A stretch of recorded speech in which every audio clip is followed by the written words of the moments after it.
Okay, I think we'll go ahead and get started. So, welcome again, everyone. We're so glad to see you here.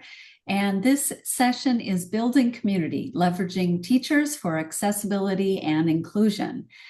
And as you hopefully know by now, Wisconsin Literacy is a nonprofit literacy coalition uniting over 80 member agencies across the state to strengthen the power of learning in every community through collaboration, professional development, health, digital, workforce literacy, and advocacy. We expand opportunities and build a more equitable and literate Wisconsin.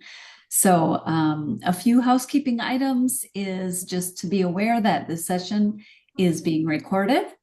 Please go ahead and put any questions you may have in the chat, and we will answer them as they come up. And please keep yourself muted between discussion if you're not speaking so that we can eliminate background noise.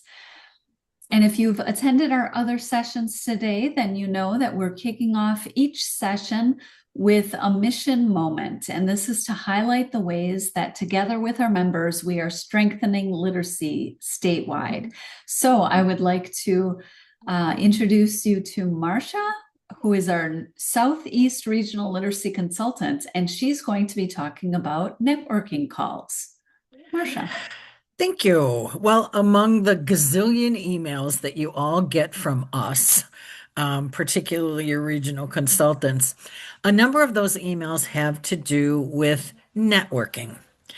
And the networking that we offer to our members grew out of the pandemic, like so much of what we do, and as we're doing right now. We did a series of what we called Thursday morning coffees. It was a chance to bring people together to talk about topics of mutual interest. And out of that grew networking calls. Our networking calls cover everything from large programs to medium programs to small programs, giving each of them a chance to talk with people just like them. We also offer tutor coordinator networking calls. It's a chance for folks who either recruit or train tutors to meet with one another. We have a PR and marketing group that meets just a couple of times a year, but we try to set it up in such a way that smaller programs feel as though they're a part, just the way larger programs feel they're a part of PR and marketing. And, everything from what we can do that doesn't cost us anything to what someone's done that's just absolutely amazing and lit up the Hone Bridge in Milwaukee to celebrate their anniversary. We also have networking for folks who are doing GED programs. That's another one that hasn't met often, but meets a couple of times a year. And if there's an interest, we obviously will increase the number of times that we meet. The other group that, well, one of the other groups that meets is our libraries. And this is open not just to members who happen to be libraries, but it's also open to members who just live in a library. I know in my region, Kenosha Literacy Council lives in one of the Kenosha libraries. And that comes with its own set of interest and interesting way of serving people and some really kind of neat collaborations. So the networking calls are our way of trying to meet the needs that you have. And what I would invite any of you to do is if you think of a topic that I haven't mentioned today, and you think, gosh, I'd love to pick people's brains about assessments or fundraising or whatever, you would certainly be able to reach out to your regional consultant and just say, I think it would be really cool. The other brand new, and I don't see anybody from this group, the newest networking group we have are among the tribal nations because they come with their own set of very unique needs and questions and services. But if that's something, if maybe you serve some of that population and want to be a part of that, feel free to let me know because that's one that Shannon and I share together. So networking is all about you, and we'd love to hear if we're missing something that you think would be of value. So thank you. Okay, thank you, Marcia. So now I would like to introduce our presenters for this session. So we're very privileged to have two individuals from Intercambio joining us today. So Karen Bates is one of them, and Karen has over 35 years of experience teaching English to speakers of other languages of all ages and in all different multiple settings. Karen joined Intercambio in January of 2022 as a TESOL specialist after most recently working for 5 years at a nonprofit teaching English and adult basic education to immigrants and refugees. As the TESOL specialist, Karen is responsible for training and ongoing development of teachers in the Intercambio way, both locally and nationally, along with supporting the development of curriculum and materials. And along with Karen, we have Marcella Weaver. And Marcella is passionate about intercultural exchange, creating inclusive spaces, and driving social impact. Her experiences living in Ecuador as an exchange student, in Uganda as a volunteer, and in Germany as a language learner have shaped her unique perspective of what it means to be both a newcomer and a language learner. Since joining Intercambio of March of this year, she's been supporting over 700 members nationwide in making the most of Intercambio's resources. With more than 15 years experience in nonprofit management and customer engagement, Marcella is dedicated to helping others succeed in their important work. So thank you, Karen and Marcella. We're glad to have you, and you can go ahead and share your screen and take it from there. Great. Thank you so much, Robin. It is so great to be here. I know I have presented with Wisconsin Literacy before, and some of you maybe have heard from me that I was born in Platteville. My parents were students at University of Wisconsin Platteville back in the 60s, and so I grew up a little bit of time in Madison. My mom was born in Racine, and my grandfather was born in Milwaukee in 1900. And so as a child, I used to hear all about the Allen Bradley clock and like all the stories about turn of the last century Milwaukee, which was phenomenal. And I had great childhood memories of being in Wisconsin and kind of joining in. So it's always like such a treat for me to come and talk with you because I feel like you're my people. So thank you for being here today. And I will indeed share my screen. Let me find the right one here. So this presentation is Building Community, Leveraging Teachers for Accessibility and Inclusion. And basically what this presentation is about is our volunteer model. And I just am going to talk a little bit more about how Intercambio utilizes volunteers and how we train them, how we do all sorts of things. So this is our agenda. I will be talking about our objectives and some Intercambio background, and then I'm going to turn it over to Marcella for a short portion of the presentation for her to talk about organizational member benefits, because many of the Wisconsin Literacy affiliated organizations are in fact members of Intercambio also. And so you have certain benefits and perks and things that you can be using from us to help your learners. We'll do a little warm up. After Marcella's finished, we'll talk about why volunteers, the benefits and challenges of involving volunteers as teachers in programs for adults. And even though we are an organization that focuses on teaching English to speakers of other languages, I also have kind of generalized it to anybody that's working with adults. So if you're working in adult basic education, this is also a presentation for you.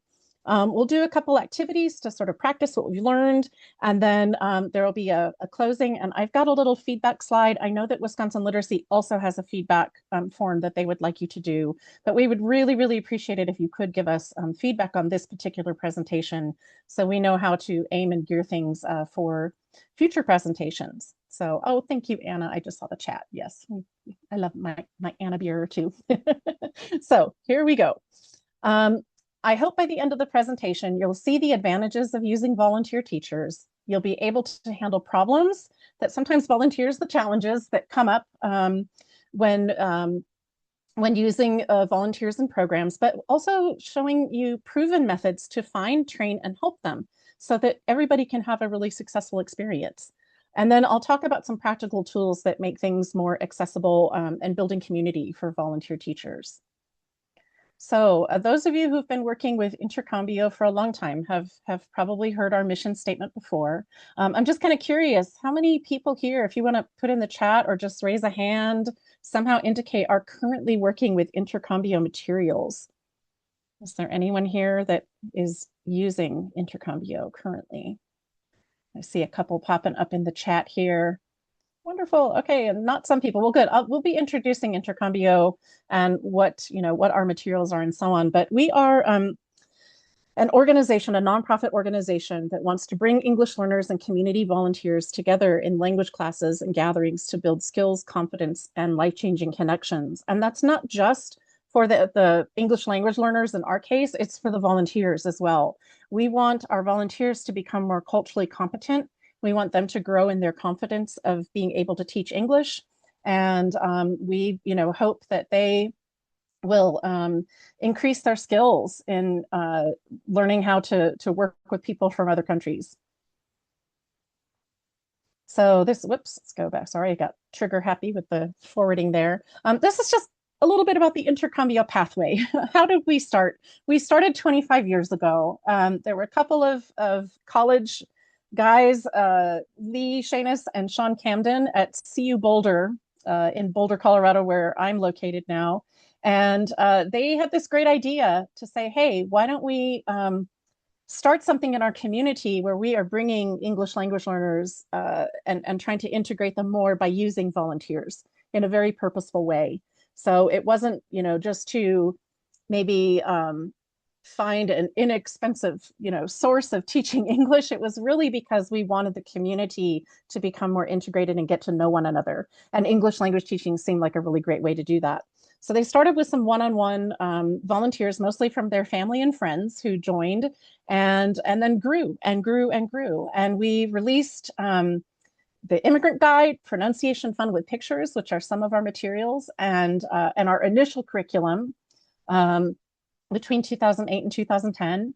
In 2019, we opened up with our curriculum called Confidence and Connections. And then in 2020, we opened our national partnership network, which is what Wisconsin Literacy is a part of. We have over 130 members at this point, and these are members that actually have a subscription to Intercambio's offerings that Marcella is going to describe in a little bit. And then just this year, we issued our third edition of Pronunciation Fun with Pictures. And that was a super exciting thing that we had happen earlier this year.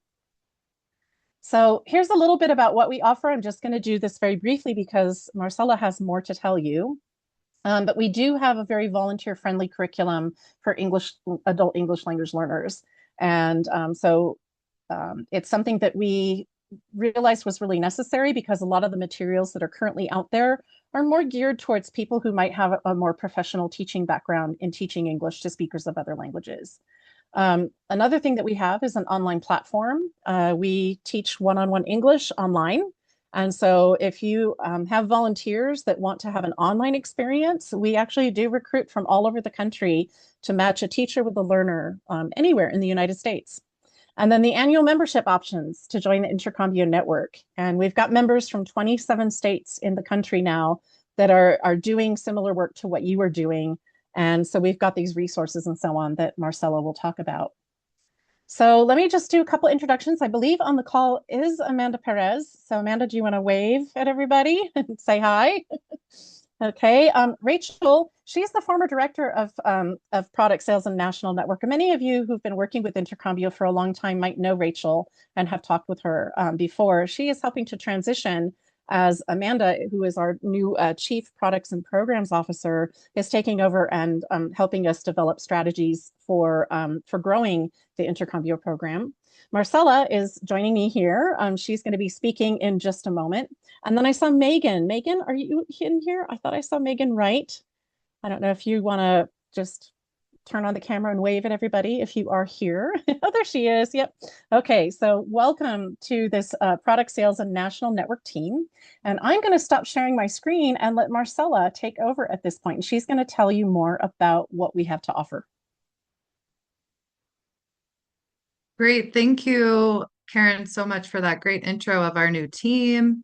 I'm going to just get myself organized here to share my screen. And you should be seeing that same slide.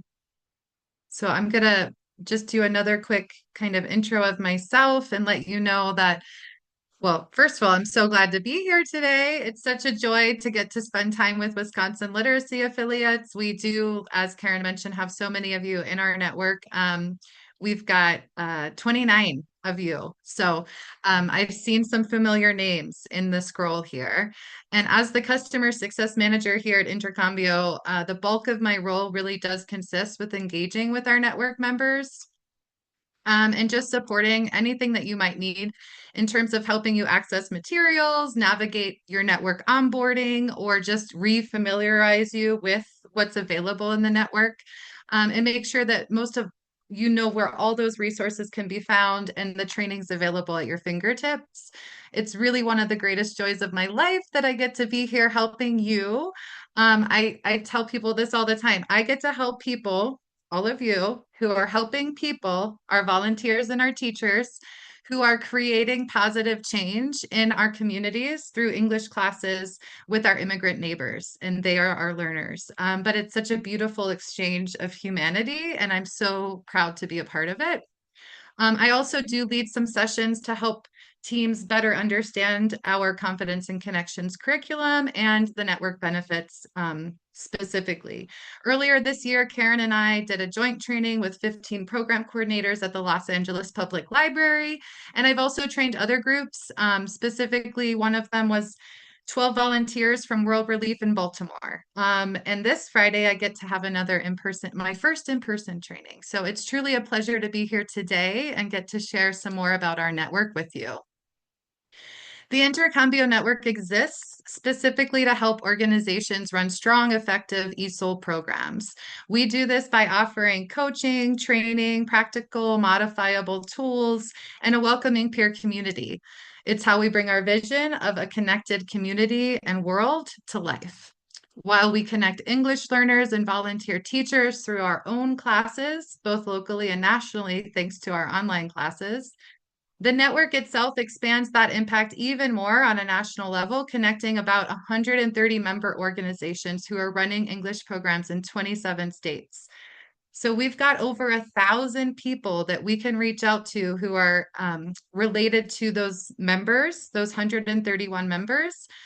So that means anytime you join us at a live event, you have access to any of those 1,000 of people who might be joining that day.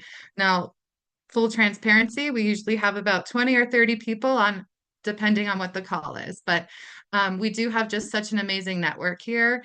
And we really want to help improve access, of course, and make sure that you understand the resources available. But we also want to strengthen program quality and help our members network with each other and build relationships. So it's really just driving home that connection factor. So since we launched in 2020, the Intercambio Network has become a trusted hub for connection, learning, and ongoing support. Wisconsin Literacy Affiliates currently receive a discounted membership.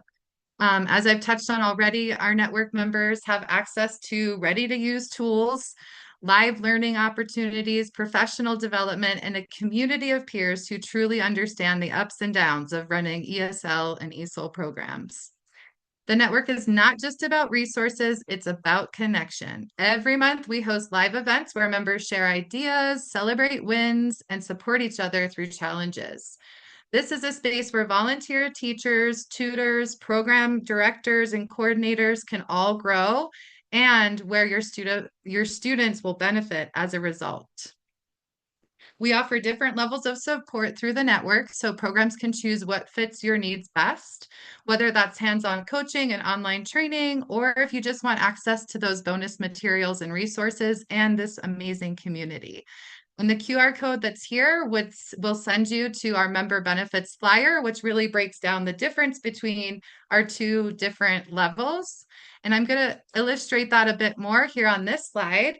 So you can see all of these beautiful Wisconsin literacy members that we have. As I mentioned, we've got 16 friends and we have 13 family members. And so the way that breaks down is we've got that 1 hour of coaching for our friends and up to 3 hours of program coaching for family members every year. We also have that discounted registration for our summer conference, which is a very popular and highly inspirational conference. I have to say, I got to attend it for the first time this year, and I was verklempt and crying actually afterwards. It was such a joyful experience to get to be in community with all of these amazing people like you all are doing today as well. So our family members get free access to that summer conference for anybody in their organization, and our friends get discounted registration. And then finally, we have our online teacher training, which is amazing, and we'll talk about that a little bit more. That's complimentary for our family members, and it is not included at that friend level. So that's a really huge bonus for family folks. Our members around the country include libraries, literacy coalitions, church-based English programs, immigrant and refugee organizations, community centers, and more. So for our members, you might be familiar if you've been into the portal, this is what it looks like. And so we have our member portal on our Intercambio website, which provides you access to program tools and bonus resources. And those include program management checklists, volunteer onboarding guides, student engagement tips, and so much more. But we also have, as you can see in the bottom of the red box, we've got our live online webinar library, as well as our networking call notes. So if you miss a call or a webinar, you can come here and still find all that content. Many of these resources are designed for program administrators so that you don't have to start from scratch or reinvent the wheel. And other resources like those bonus resources and webinars are also for your volunteers, your teachers, your tutors. Although this is a really important note, we really like to recommend to family members to have your volunteers focus first and foremost on the online teacher training before you give them access to our member portal. These are on two separate websites, and we just like to keep things simple for our volunteers. So we encourage them to focus on and finish that amazing training, as it's the very best resource for them besides the teacher book itself. And then they can dive into this portal. So our program tools for coordinators are in this program tools section. And really, again, just to help you not start from scratch, we've used most of these files in our own program, and we found them useful and wanted to share. These are modifiable files so that you can just quickly edit them for your own program. You'll find things like student enrollment forms, completion certificates, feedback forms, observation checklists, and rubrics, and so much more. And then for the bonus resource section that really is for any of you, but really a wonderful place for teachers and tutors to check out if they finish that teacher training.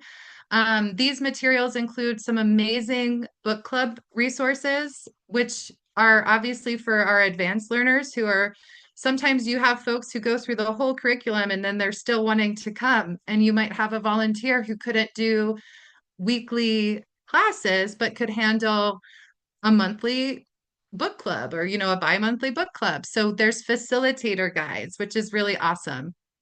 We've got conversation practice guides, making the most of our language tools, which for us, our language tools are the grammar section of our lessons, and so much more available here for volunteers. For our live engagement, we have a variety of free year-round events, including webinars, networking calls, connection hours, and our summer conference, which, as I mentioned, is a huge highlight and free for our family members, discounted for our friend members. This month, we actually have 3 opportunities to connect. So we have a teacher connection hour, where we're going to explore practical strategies to keep students active, motivated, and learning. And we offer those connection hours on Wednesday evenings and Friday mornings. So the same topic, but just different times and days to help spread out the wealth for people who want to join. And then our networking call for program directors and coordinators is focused on effective volunteer management, including training, support, and giving appreciation, which the Thanksgiving season is truly my favorite. So this is a topic that's dear to my heart. And if you're a member, you'll be receiving information about these live events very soon. All of our live events cover key ESOL topics from teaching strategies to program management. And while our networking calls are designed for program administrators and our connection hours are geared toward teachers and volunteers, both are interactive spaces to share ideas, solve challenges, and learn collaboratively. Past topics have included navigating tough classroom conversations, pacing lessons, building community, transitioning to group classes, and debunking adult learning myths. So another aspect and benefit of membership is our program coaching. And if there's ever been an aspect of your program that's nagging at you or something you just know you want to improve, but you haven't figured out how, you just don't have the time, program coaching is for you. Program consultants often charge more than $100 an hour to work through these problem-solving brainstorming sessions. However, members of our network receive complimentary coaching and on a variety of topics. I always say, think outside the box. Our coaching calls are collaborative discussions to work through specific challenge a member is facing. So some recent topics from this year are setting up online classes and problem-solving challenges with student retention. Are you a current member of our network and you haven't used any coaching hours yet this year? Please reach out because it's such a joy to get to know our members and interact with you. We'll ask you to be as specific as possible to provide the context of the challenge that you're facing. And then based on what you provide, we'll get a time scheduled with somebody on our team who's the most relevant person for you. This could be Karen, our amazing TESOL specialist. It could also be Norma, our director of programs, or even Stephanie, our chief development officer. So again, thinking outside the box, if you have your program sorted, but you need help with fundraising, Stephanie would be the person I'd connect you with. Anyone associated with a member organization is eligible to receive coaching. Friends receive 1 hour per year, and family level organizations receive those 3 hours. So remember, also, this can include training. So that training that I'm doing this Friday at a local library is for the library's group of volunteers. And instead of my member that I contact and talk to all the time, instead of David teaching his volunteers what I'm teaching him, I'm going to be teaching them directly. And I usually have to do that over Zoom, but I'm so thrilled to get to go in person this week. Lastly, I want to talk about our comprehensive online teacher training, which is arguably the most valuable benefit we offer. It's a self-paced 18-module training, which some of our members use in its entirety, and other members have their teams focused just on a couple of specific modules that they've chosen. Really, whatever works best for you. One of our members in Washington State, Doug from Jubilee Reach, he says about our training, this course is so well structured and has such an informative and enthusiastic tone that I'm doubly excited to start teaching an introductory level course next week. So family members gain access to the training for anybody on their team, staff, volunteers alike. Anyone else who would like this training who is not a family member has to pay $150 per user for that product, that training product. While our teacher books contain extensive lesson plans and prompts, amazing resources for teachers, our teacher training truly is the best way to get prepared to teach an English class with our Confidence and Connections curriculum. All of our Intercombio volunteers here in Boulder County or online have to complete the full training in order to start teaching and typically feel really well prepared when they do get in the classroom. Karen's going to talk a little bit more about the training a little bit later. So I'm going to move on and just share some thoughts about from our members. One of our own Wisconsin Literacy affiliates has told us that they enjoyed the resources that we provide, and we're an important part of their program. Our friends at Permian Basin Adult Literacy Program say we've really benefited from our membership. It has helped us create more structure in our program, and we have received positive feedback from both volunteers and students. So we know it can help to hear those direct insights from folks who are already using the membership. From our most recent survey that we did last fall, 85% of our members said that their program offers more or better teaching support because of their network membership. 90% reported an increase in overall program quality thanks to being part of the network. So one of the most valuable things that we've found in our journey as an English school is learning from other programs, seeing what's working, sharing resources, and realizing that we don't have to reinvent the wheel. And that's exactly why we created the Intercambio Network, to connect organizations like all of yours, support volunteers and teachers, and strengthen programs through shared learning and training. While the network is designed for programs using our Confidence and Connections curriculum, we also offer supplemental resources and materials designed for community-based English programs that can be used in conjunction with any curriculum. So even if you're not in the market for a new curriculum, we've got some materials that might help you out. And we have this beautiful cultural humility training series presented by our co-founder and former executive director, Lee Shanus. It's really great for staff and volunteers. And our own Intercambio team has completed one module at the end of each of our all staff meetings for the last several months. And it's just been a really cool learning opportunity for all of us. So we do encourage you to take a look at that if it sounds intriguing for your team. So finally, I just wanted to show you our faces. Megan on the left, Rachel to my left. I'm in the purpley flower dress, and then Amanda, our Chief of Products and Programs, on the right. We are all here to help. Please email resources@intercambio.org if you'd like to learn more about any of these things, if it's the first time or second time you're hearing about them. Or if you're a current member and you would like some one-on-one time with me, you can reach me at resources@intercambio.org, or my work email is marcella@intercambio.org. I can show you where to find all of these on the resources, or we can even get a coaching call scheduled. If you're not yet a member, but you're interested in learning more, please don't hesitate to let us know. We really love to learn about your program and how we might be able to support and partner with you.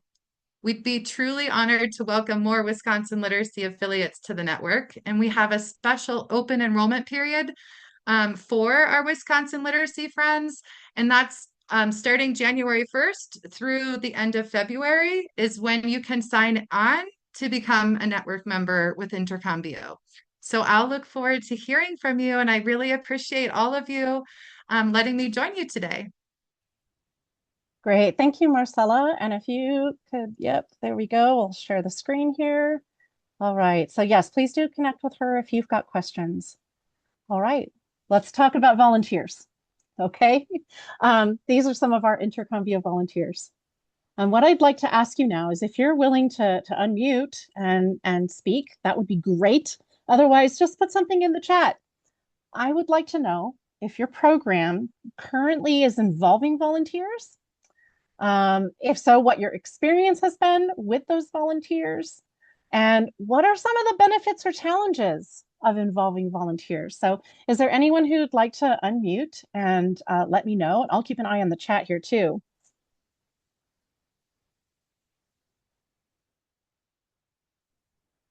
Melody, I saw you unmuted. Hi. Yes. Hi. Hi. We're all volunteer, and as most of the other literacy councils, we're always chasing more volunteers, but we've been getting a lot of them lately through the farmers market that we participate in Ah, this in the summer. Um, So we always have a waiting list of students, so trying to get more tutors all the time. I think Mhm. we really want to investigate Intercambio's training since we use your curriculum exclusively for our Yes. ELL students. Okay. Oh, that's great. Yeah, thank you. Thank you for letting us know that you're all volunteer. Is there anyone else that's an all volunteer organization? Are most of you all volunteer organizations? I see some nodding. Yeah, Joyce, you unmuted. Would you like to Yes, say something? I'm from Door County. We are an all-volunteer organization. Um, we've got more students than we have teachers right now. So we have a waiting list of students. But I guess I'm questioning what are you referring to when you say how do you involve volunteers? Are you Mhm. looking at above and beyond tutoring, or what are you considering Yeah, them? well, I was thinking of sort of like when we involve volunteers, what are some of the positive upsides and what are some of the, challenges that we can have when we're engaging volunteers? I see there's something in the chat here. Let me have a look. Okay, so Carla in the chat says we have volunteers who tutor learners, are classroom assistants, and provide childcare. So lots of wraparound there with that. Yeah. So yeah, I think we know quite a few of the benefits. I'm going to talk about some of the benefits of volunteers in just a second. But what are some of the challenges maybe in involving volunteer, like however it is that you use volunteers in your program and to whatever extent, what are some of the challenges that you face when engaging with volunteers? Mm.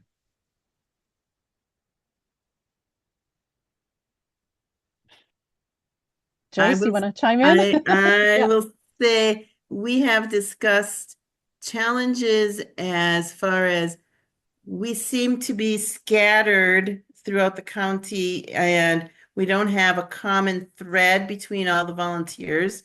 So it's Mm, like the left hand doesn't know what the right hand is always doing and vice mhm, versa. And I'm trying to say that we need to involve volunteers in some investment into the program because I think that would help mm, people communicate a little bit more with each other because we don't have a lot of communicating going on between volunteers. My knowledge that Yeah. I see at this point. Yeah. Okay. Oh, that's good to note. Let's see if what some of I have to share helps with that. And if not, maybe we can also then address at the end your question to some of the other folks that are here to find out what it is that they do to have those communication channels open up a little bit. So I like that. That is a challenge indeed. All right. I'm going to go ahead and just share some of the benefits. Maybe you'll recognize these. Maybe it'll help you think of a couple more that you can then share in the chat. Of course, it's program reach, right? So there's flexibility, there's access for learners, there's less financial burden for program participants and for the organization. And so volunteers can really expand things for us, right? It can also mean more relevant teaching. So volunteers know about and have connections in the community. And so when we involve volunteers, we are in fact involving the community with our adult learners and can help them to meet some of their goals and maybe, find those jobs, find those connections, find the things that they need. I'm just looking here too. Oh, exact. Okay, there is a challenge. Sorry, I just noticed in the chat that getting our volunteers to attend and follow up training opportunities. Yeah, and that there's connecting events bouncing around of ideas. Very few show up for these, but we continue to think they're beneficial. Yeah, I can relate to that as a teacher trainer and who gives the ongoing workshops. I like Melody. You're talking about tutor cafes. Very Yes. beneficial. So we might have you talk about that towards the end as well, when we can open it up a little more. Um, Oh, yeah. A challenge is when people express interest in becoming a tutor, but then there's no follow through and no completion of the tutor training. Yeah, those are all common things that I know that we have dealt with as well in our programs. Okay, so, but to get back to the benefits then, that we see that it's, people connected to their communities. There's also this idea of mutual learning, and this is the thing that pivots around which everything pivots for Intercambio, because that's sort of the whole purpose of our mission. We want there to be mutual learning between the adult learner and the volunteer. because we know that adults have much to share with one another.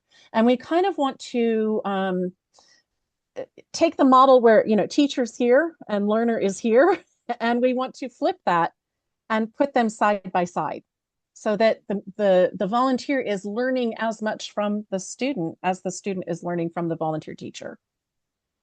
Okay, we also know that volunteers bring really diverse backgrounds, experiences, teaching styles, and this is just healthy for any classroom situation. Whether it's a one-on-one online, we could call that a classroom, right? But it's the diversity of people and human experience that make using volunteers such an enriching experience for programs. And then I love this one. This is the passion, the dedication, and the positive attitude. Our volunteers want to be there and they want to invest in their communities. And so we've got that there. Anything else that's kind of come up as I've been talking through these benefits? Are there other benefits that you've identified?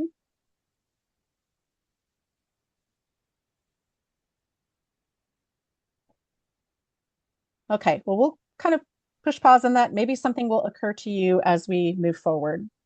So here are a few of the challenges. We've had a couple that have been mentioned already, but many volunteers don't have any formal training in teaching.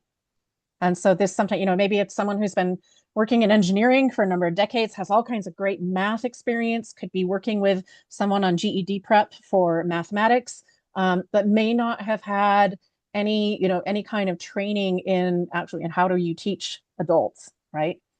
There can be limited availability, scheduling conflicts, difficulty maintaining consistency. I'm sure some of you recognize those challenges. And that some of this may require greater investment of staff time for guidance, support, follow-up, and so on, right? Anything else that's come up as challenges? I'm going to check the chat here because we've got something that's coming through. I like this. Benefits. Advocates to share your mission with the community. Absolutely. I think that what we have found is that our best volunteer recruitment tool is word of mouth from other volunteers, that they love doing it so much that they tell all their friends and family and coworkers and other people about it, and send them over to participate in some of our shorter term volunteer opportunities we'll talk about in a second, and they get hooked in. So yeah, I love that. All right. Well, let's keep moving along here. What I'm going to talk about is how some of these challenges can be sort of reduced or mitigated, handled. What can we do? So we've got what we have are sort of 5 pillars of volunteer teacher essentials. So, Melody says, we asked for a 1-year commitment. Historically, this hasn't been a problem for us, but it could be for some. Yeah, Intercambia has a 6-month. So we ask people to invest at least 6 months in. So here's the things that we consider essential in our program. Okay, we've got our recruitment and clear expectations pillar, training and onboarding, materials and resources, follow-up, ongoing training, development, and then building community, ongoing connection and engagement. So that was part of that communication piece, I think that Joyce was talking about earlier. So these are the areas in which we really focus our entire volunteer model. All right, so I'm going to kind of go through each of these and describe more of what I mean by each of them. First of all, actually, this is something I wanted to throw in the chat. Let me make sure that this is something that I copied off. So let's see. Okay, looks like, are we having a problem seeing the screen? Can everyone see the screen? Everything's good? Okay, so let me go ahead. I'm going to try to plop this in the chat. I think I copied it, but give me just a second here to make sure. Okay, and this is a thing, this is something else on my screen. I'm going to take that away. Okay, some of you in teaching and learning recognize what we call, it says I can't send the file due to admin restrictions. So I'm sorry, Robin, I guess I was going to try to copy and paste an image into the chat. So I don't think I might have the ability to do that. So let me give you just a second to kind of look at this. And we've, in education, we often talk about a KWL chart, what you know, what you want to know, and then you revisit this and you write down what you've learned.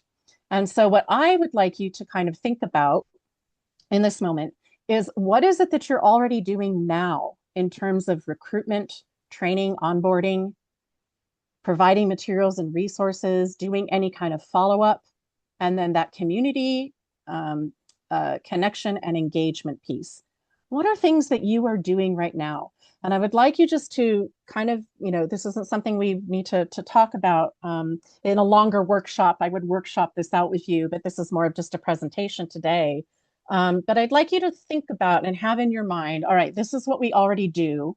Maybe you'll notice that there's a gap. Maybe there's something to do with follow-up or ongoing training, and you're thinking, maybe we don't do as much about that in this, in this time. So let's do that. And then I think, yeah, Robin, I was just kind of curious, is there any way to change those settings that I could copy and paste something into the chat? We'll see if I can find something. Okay. Yeah, and if not, that's okay. I just want you to kind of have this in your mind as we ask our adult learners to do, right? Let's sort of think about what you already know, what it is that you want to know, and then what it is that you've learned at the end. So we're going to kind of compare and contrast and think these things through. So let's start first with our volunteer recruitment, training, and onboarding, okay? That'll be the first piece. So something that we really have found is that setting those very clear expectations and finding a balance between the needs of the organization, needs of our organization, and the needs and interests of volunteers. And we want them to find that, that happy heart in the middle where everybody's getting what they need out of it. Volunteers are seeing the benefits for themselves. The organization is seeing the benefit. And I'm going to introduce some important questions that you will want to consider when thinking about recruiting and those expectations. So how do your volunteers fit into your bigger picture of your organization? What roles do they need to have? What is it that you hope that they will be able to do and help you to do? Also, what's bringing your volunteers in? What is their why? Why would they want to come in and be working with your organization? And what are the expectations on both sides? What does the volunteer hope to get out of the situation? And what does the organization hope to get out of the situation? And then also, what kind of support are you providing for those volunteers? Okay, so this is sort of like a little bit of an assessment of your program, what it is that you're doing, and then I'll give some suggestions about what we do to satisfy and answer some of these questions. Okay, and by the way, I can send you'll be getting a copy of these slides, so don't feel like you need to like furiously write down absolutely everything because you'll have the slides that you'll be able to consult later on. Okay, so flexibility helps a lot in terms of what opportunities you can offer. At Intercambio, in our local program that we have in-person programs and online programs, we have the one-on-one tutoring. We have some lead group teachers that are fully trained and know how to teach our curriculum. And then we have group teaching assistants. So there's group classes that we have. We have the TA or the teaching assistant come in and kind of learn from the lead teacher who's often been doing it for a while to kind of be mentored by that lead teacher. And then they will be ready to take on their own class in the future. We also have short-term, in fact, it's happening, it happened yesterday and it's happening tomorrow. We invite people in for one day, one morning and one evening per term to be conversation partners with our students. And so it's basically a 90-minute commitment that they have to come in and work with some learners. And we've actually gotten some teachers recruited out of holding that event. But sometimes it's just a person's speed that they're like, yeah, I'll come in 4 times a year and help you out with being a conversation partner. And then I also added here, I've actually had a volunteer that has been helping with some of those book club books that Marcella mentioned. She's a teacher who has taught our novels to our most advanced group of learners. And she's been helping based on templates that I have to be writing some of those book club things. So, oh, there we are. Thank you. Robin put the KWL chart in a doc. I appreciate that so much. Thank you. So that's You're something you welcome. can kind of look at. All right. Oops. Sorry. What is community conversations, you ask? So this is where we invite community volunteers to practice English conversation with your students. This, of course, is geared towards English language learners as opposed to people, preparing for GED or other, workplace types of things that they might be in adult basic education. But you might think of some ways that this could be used in adult basic education as well. But for our learners, we invite these community volunteers to come in. We give them a sort of a 30-minute training and tips. Here's what to expect. Here's what to ask. Here's what not to ask. Stick with these topics. Don't touch these topics.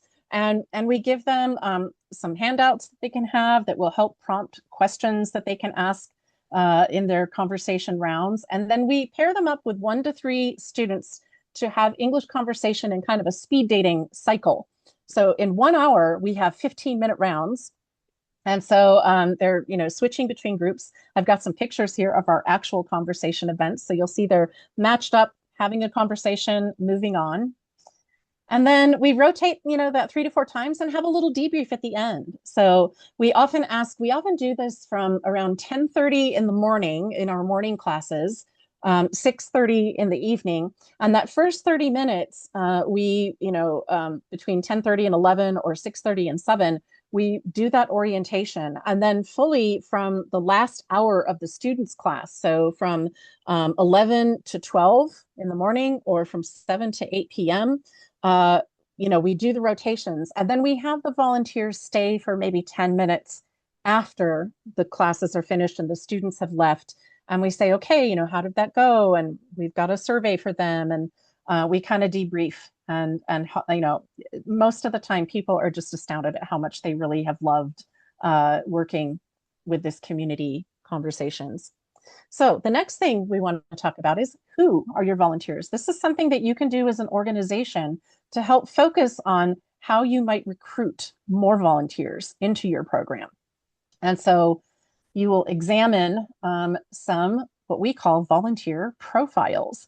So what we do is I'll mention this again in just a little bit, but we have a volunteer engagement manager, someone who handles this. And she's got a background in some corporate situations where creating customer profiles was something that she was very adept at doing. And so she took anecdotal evidence of the kinds of volunteers that we typically see in our program and created profiles for them. And so here's a few of the profiles that she came up with. We've got Paul, the curious explorer, who's a world traveler, usually retired and loves learning about other cultures and meeting people. We've got Kathy, the lifelong learner. She worked in K-12. She likes teaching others. She likes learning herself. She loves training others. And she maybe will even have some ESL experience. Also maybe likely retired from her teaching, formal teaching career. Then we have Roberta, who's the carer and the sharer. Oftentimes, this type of profile is someone who comes from an immigrant or first-generation background themselves, and they really want to help others succeed. We had a volunteer once whose parents came to Intercambio to learn and became a volunteer as a result, and felt that he really wanted to give back because he saw how his parents benefited from the program. And so had this very caring attitude. And this person may still be working, might be retired, kind of depends, their life situation. And then we've got Brandy, who is a career springboarder. This is maybe a higher education student who's volunteering because they need to fill a practicum requirement or other resume building experience. Usually they're under 50 years old, likely often a short-term volunteer. They want to get that practicum experience and then, kind of move on, right? And then finally, another profile is Justin, the inspired, do-gooder, has a lot of personal ambition to help others in the community, may be inspired by political events, likely less than 50 years old, probably still working. And these are just anecdotal, but what they can help is help us to understand who it is that our usual volunteers are and think about, are there any other maybe profiles that we might be able to go into our community? Who was it that was saying, Joyce, was it you or Melody that was you that had the farmer's market I think Melody, that was you, right? That said you Yes. recruited from the farmer. Yeah, I mean, what a great place to market from. I think that's incredible. And I'm sure, do you see some of these profiles and some of the volunteers that I come do. from? I was just Yeah. looking at that. Mm-hmm. So it's a Yeah. good, got the Yeah. wheels turning for me. Yeah. And so I don't want to like put people in boxes, but on the other hand, these profiles can be helpful because it can build a kind of shared language among program administrators, and we can understand who our really key volunteers are so that we can target our marketing towards that segment, right? It can help us focus our program design decisions based on who it is these volunteer profiles fulfill. It can inspire program administrators to use empathy to sort of be in the shoes of their participants. Here's who your people are, right? And reduce chances of possibly being sidetracked by maybe some assumptions. So I think what's meant by that is that we when we figure out, who our profiles are, we won't make assumptions about them as people. We can kind of again sort of focus in on the types of people that usually cross our paths in our programs. So now we're going to get into the training and onboarding part. What does every volunteer teacher need to know? And so every program, whether it's adult basic education or ESOL, there are core components about what's needed, right? So I was thinking about GED prep. Is there anyone here who is more adult basic education and working on high school equivalency with anyone? I can't totally see all the faces in the view that I have right now, but maybe there are a few of you who are. And so this would be like, understanding, hey, there's these core components of either the HiSET or the GED or the task, whatever, test you have in your state that's happening. And then for English language learners, there are definitely core components about what's needed for them in the classroom and what they need to know and be able to do as they progress from level to level. So some of these things would be what we might call culturally responsive teaching. Okay, the best practices in education, how the materials work. So whatever materials you use, whether it's Intercambio or not, it's important to understand how those materials are laid out, what components are available, how they can be used in the classroom, right? And then we have another side, how to provide feedback to learners. How do we give feedback so that learners can use that information to accelerate their own learning? Learner engagement, how do we keep adults involved and interested in the class? And then logistics and where to get support. So something goes on in a volunteer's classroom and they're like, I don't know what to do. Where do they go? Who do they ask? So all of these things are kind of the core components of what volunteers need to know. Okay, here's what this looks like at Intercambio. We have modules on cultural humility.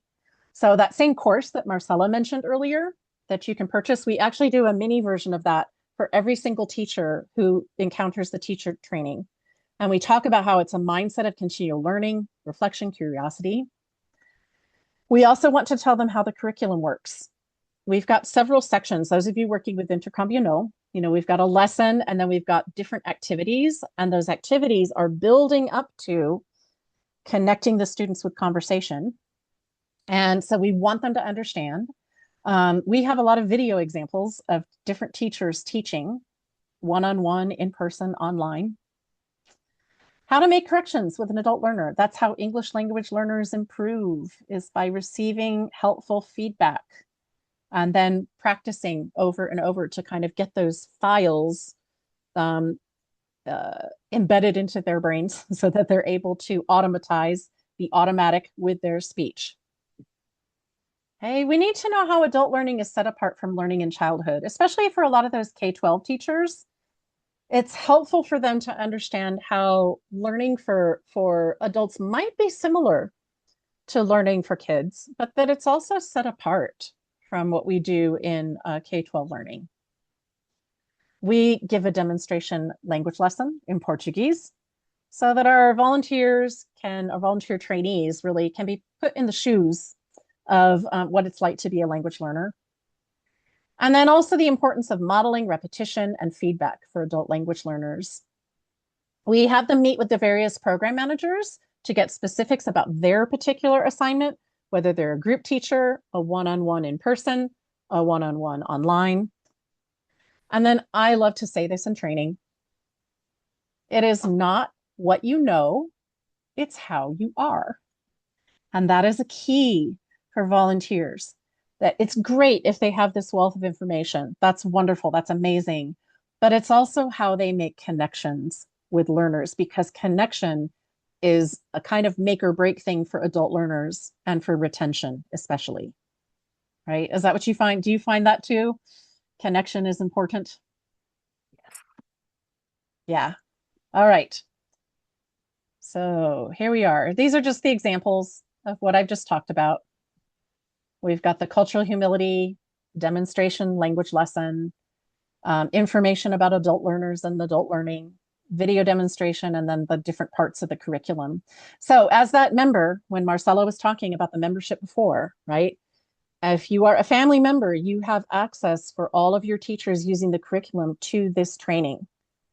So they will be able to have all of these components that walk them through how to work with confidence and connections and more, what it's like to be a language learner.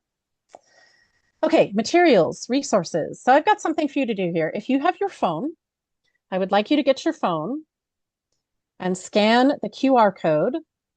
And when you do, you will see a Google form that will come up, and it's going to ask you about what you're using in your program.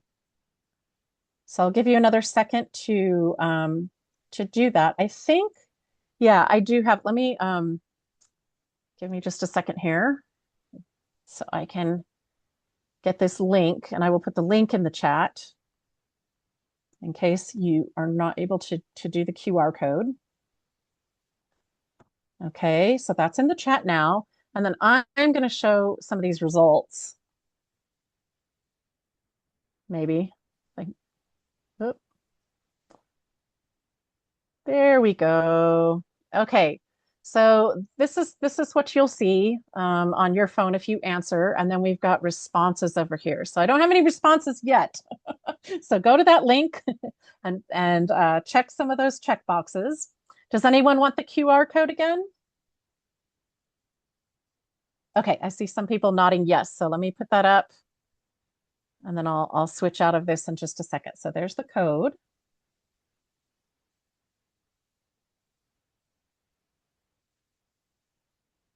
And then you should be able just to click on the link in the chat. It will take you to that same form. You can just check some of those boxes. Okay, let's see if we've got any responses now. Oh, we do. Wonderful. Okay, I want to make this a little bigger. Let's see if I'm able to do that, because it's probably a little hard to see on my shared screen. Okay, there we go. That should be a lot better. All right, so about half of you. Teachers find their own resources. There's source materials from a library we provide. That's also popular. We use a structured set of materials, curriculum. We provide it, a curriculum for them. The materials are specifically designed for volunteers. Yay, we see a good percentage there. I don't have materials yet, I just wing it. That is the just wing it happens a lot in volunteer situations, doesn't it? Okay, good. This is really interesting to see. So I'm seeing that it looks like there's a structured set of materials that is provided for volunteers.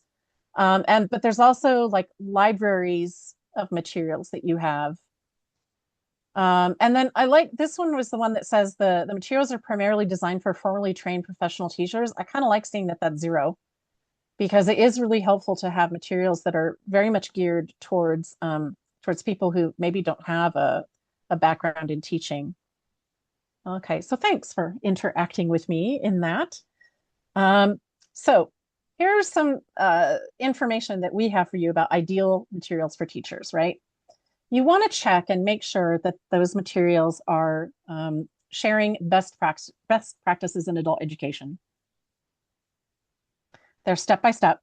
So there's a clear order, do this first, do this second, do this third. Okay, and that and especially for people working in multicultural settings, I think that encouraging that mutual learning and shared perspectives and cultural exchange is something really key for adults. They want to feel seen and they want to feel understood.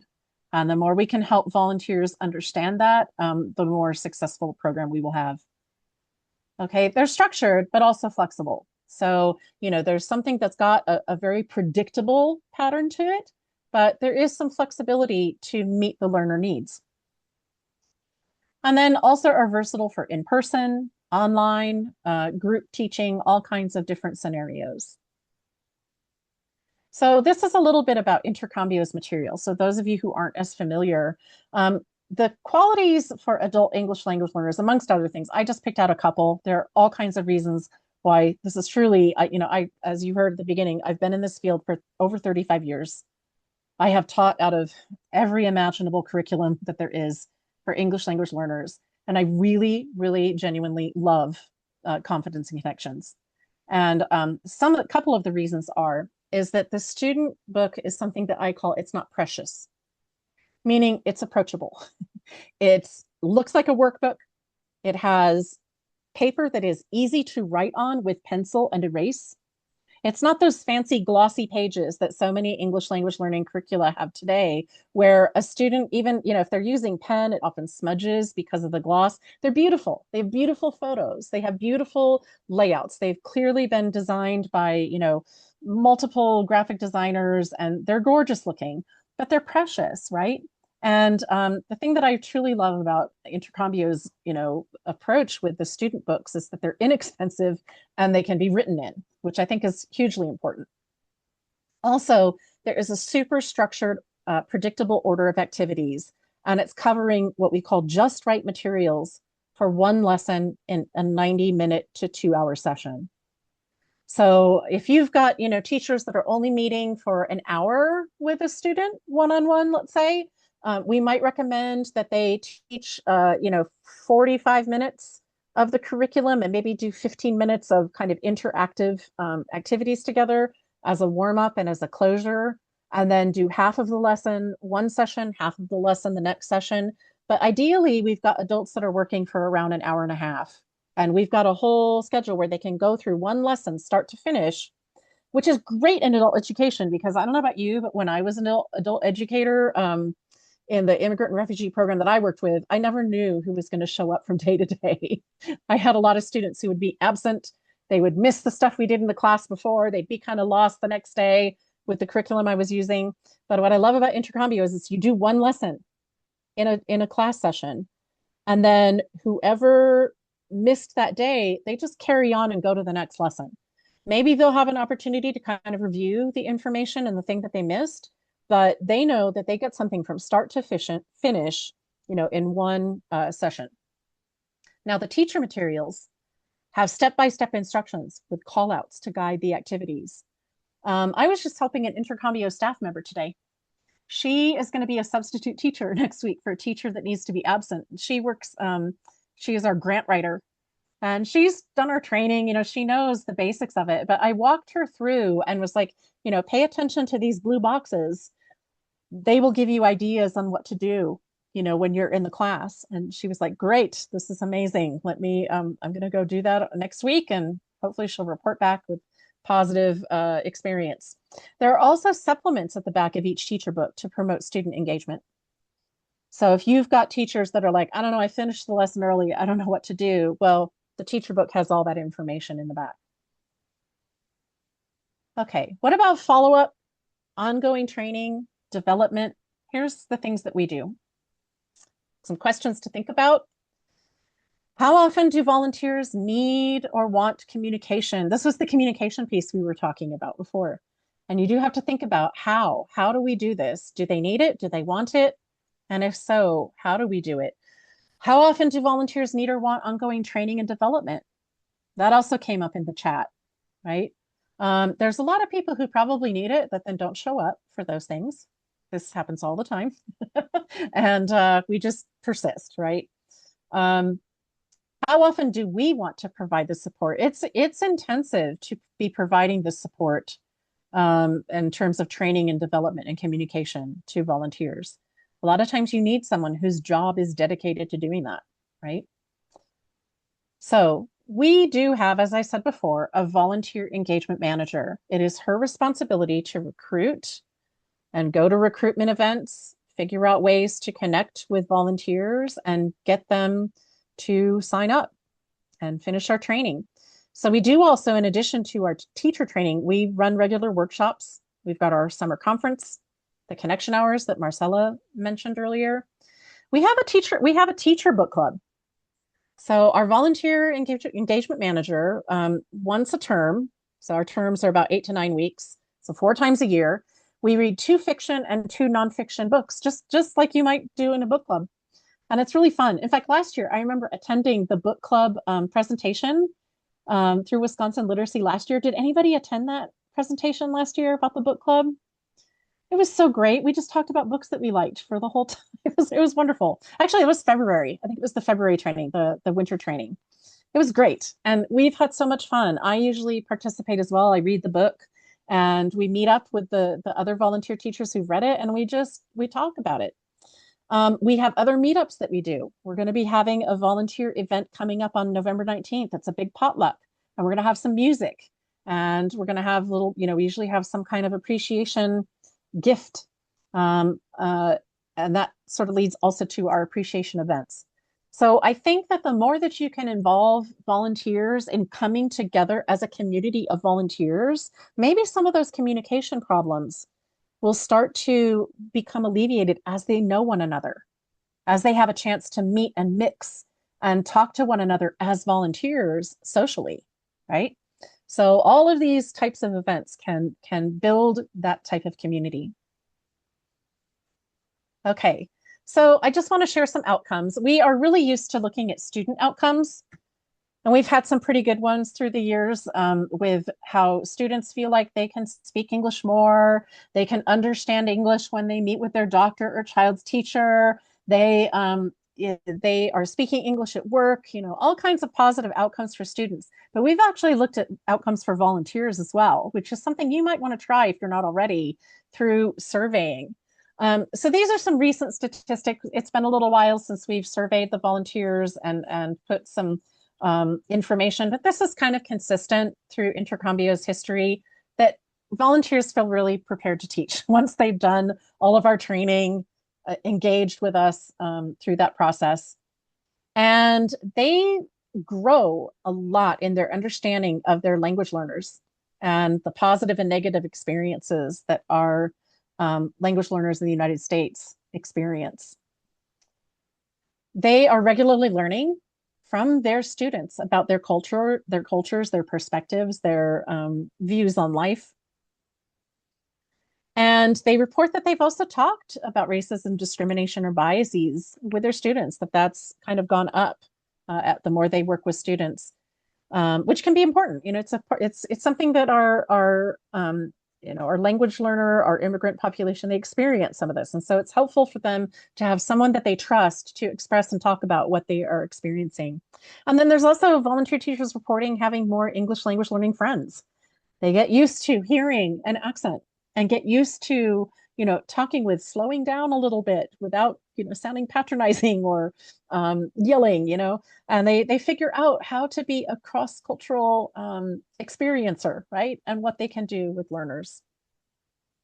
So I love this quote. I just wanted to share it because I thought it was a great example of a volunteer pair. Steve, who was a volunteer teacher some time ago, said, "If we were to stop classes, I wouldn't just have a hole in my schedule, I'd have a hole in my heart." I just love that. And Federico, his student that he was working with, said he feels like he's more part of his community since studying English with Intercambio. And before coming to Intercambio to learn English, he says, "I was nervous. I didn't want to get out, but now I'm excited that I can communicate." So he's clearly built that confidence, which is why we call our curriculum Confidence and Connections, right? We want everybody to grow and feel better about who they are as people, right? I've got a comment in the chat here, so let me just check. Oh, your eyes are sweating, Julie. I know. This is a touching one. So here we are at the end of this process. I'd like to go ahead before I show the closing slide, and it looks like we're gonna finish up a little early so we can open it up and have some more discussion and workshop maybe some of these things a little more. But is there anything that you've heard in this presentation today that you feel like, okay, I want to start doing XYZ? What do you think? Does someone want to unmute and share what they're thinking about now that they've seen some of this information? Yeah, Joyce, go ahead. I saw you unmuted. I've been mulling over in my head about conversation cafes. Yeah. And I thought, even just to get together for one time a month, maybe we make cards and anybody who shows up, we speak English the whole time so that we have activities going on also, because I think that helps stimulate conversation too. So it's more of a Absolutely. social event. Exactly. Just get everybody together around food. Like that's just great, right? Yes. Everybody likes to have food, likes to have some social activity. It helps our some of our volunteers, not everyone, but it is kind of one of those profiles that our volunteers are older. Some of them are retired, and there is a little bit of loneliness that's going on. And I think when they come and they serve as a volunteer, it can alleviate some of that loneliness that they might be feeling and feeling involved. And that's something super important for all our communities, isn't it? I love the idea of a cafe where we could, yes, have coffee and cookies and whatever else. Yeah. Anyone else? Some other ideas that this has sparked for you after seeing some of the information shared?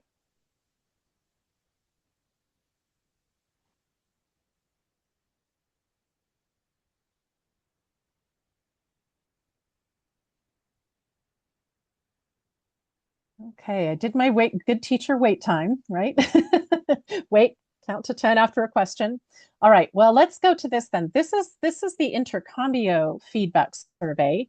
And I'm going to go ahead and let's see if I can I'm going to put the link in the chat as well. I just did that for you. Oh, did you? Thank you. Okay, well, I'll go back into present mode and then we've got the Wisconsin literacy feedback as well. Yeah, this feedback really helps us to gauge, what is it that you want? What do you want from Intercambio? How is it that we can help you?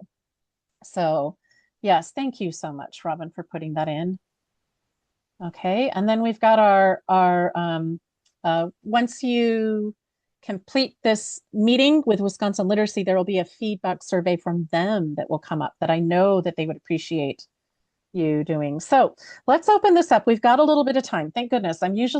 I was like trying to time this so I could get you the bulk of the information so we would have actually some time to interact. Or are we done? Actually, we're over time. Are we? I thought we had till the hour. Oh, I'm so sorry. No, we had Am I 3 minutes over? Two. Okay. I'm sure nobody minded too much since this was the last session, but it is getting towards the end of people's work day. All right. If there's anything real quick that anyone has, we can give you 1 minute. Okay, so Zach said no, so that's good. Okay. Hopefully we had enough excellent information for you about this. Thank you so much for coming today.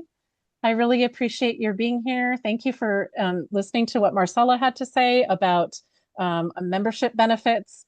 And then I hope I've sparked some ideas about what you might be able to do with your volunteers and how to enrich the volunteer experience so that you can have that retention, that involvement, that community of volunteers that feel connected to one another. So good. Yeah. Thank you, Estela, for reaching out. Yes, you're so welcome, thank you Marcia. so much, everybody. Thank you. Yeah. Special thank you to both Karen and Marcella. We really appreciate you. And thank you to all of you who have joined from across the state. Please do complete both Intercambio survey as well as Wisconsin Literacy survey, which will pop up when you leave this meeting. And thank you for this entire day. This was a great day for all of us. We hope that you enjoyed it as much as we did and learned a lot of information that you can use to make your programs even better. So thank you again and have a wonderful evening.